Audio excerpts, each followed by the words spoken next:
I see the three challenges going forward for regulators. The first one is clearly structural change, market-based financing becoming more and more important, and therefore the need to have appropriate tools to make sure markets are fair and efficient and investors can be confident.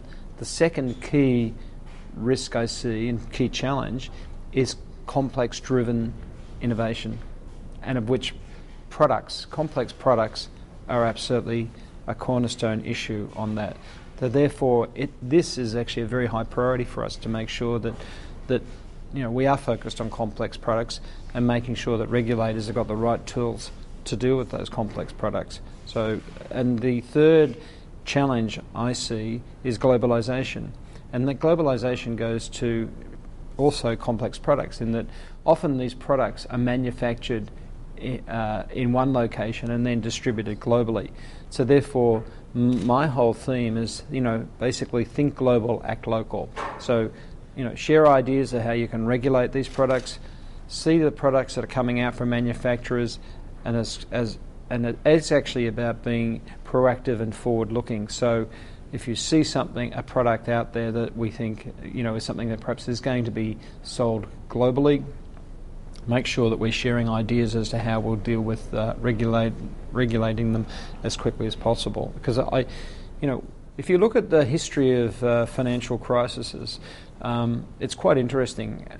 I remember reading an OECD report pre-2008 that looked at crises since the tulip crisis back in the 18th century. And there was a common theme, and there's three common themes. One of the common themes was that generally it was a case of innovation outstripping regulation. So therefore, if you're a regulator, you constantly have to be on the ball to make sure that you actually keep up with that innovation and it doesn't outstrip regulation.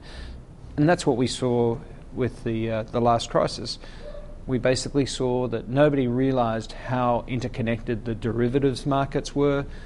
People thought, the subprime market was $1 trillion, but in fact the referenced derivatives on it was many multiple of that, right? We missed that, and we also missed the interconnectivity between markets. A very good example.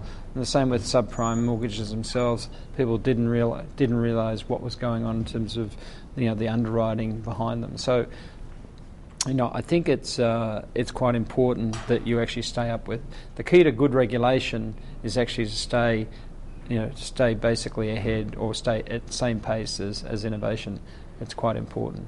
How big? So it's critical. And also the other aspect of that is making sure you have the right personnel to be able to understand innovation. So one of the things that we do these days is we have a lot more former investment bankers coming into the regulator so that we actually understand. So we recruit a lot of, I have a lot of people who are former, securitization professionals who actually understand. We have a lot of people who are ex-market risk who understand markets. So it's all about having the right resources to make sure you can stay ahead of the game.